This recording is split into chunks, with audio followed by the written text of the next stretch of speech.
अस्सलाम वालेकुम वरहमतुल्लाह। अच्छा, हमने 2 दिन पहले तकरीबन केजेस के अंदर मेल छोड़े थे और रात को फ़ीमेल इस केज के अंदर हमने छोड़ी है। और एक एक्सपेरिमेंट आपको दिखाता हूँ जो मैं अक्सर अपनी वीडियोज़ के अंदर यूट्यूब पे अपने चैनल जंगल में मंगल में मैं आपको समझाने की कोशिश करता रहता हूँ कुछ चीज़ें कि ये छोटी छोटी गलती नहीं करनी चाहिए, नहीं तो आपका पूरा सीज़न ख़राब हो सकता है। वो क्या है कि ये हमने एक एक्सपेरिमेंट किया आपके लिए कि ये बॉक्स लगा दिया, रात को फीमेल इसके अंदर छोड़ी और उसके अंदर बॉक्स भी लगा दिया। तो बॉक्स लगाने का क्या नुकसान होता है कि जैसे कि अब केज के अंदर सिर्फ आपको मेल नज़र आया है, अब फीमेल ने क्या किया है कि फ़ीमेल मैं आपको दिखाता हूँ, ये फ़ीमेल है, ठीक है।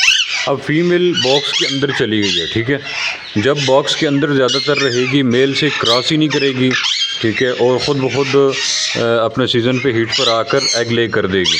जब अंडे दे देगी तो इसके एग्स जो होंगे वो उसके अंदर इनफर्टिलिटी आएगी, फर्टाइल नहीं होंगे, तो क्या होगा कि बच्चे ही नहीं निकलेंगे और आपका पूरा सीज़न ख़राब हो जाएगा। इसलिए जब तक आपका पेयर बॉन्डिंग ना कर ले, आपस में क्रॉसिंग स्टार्ट ना कर दे, तब तक आप उसको कभी बॉक्स ना लगाएं। जज़ाकल्लाह।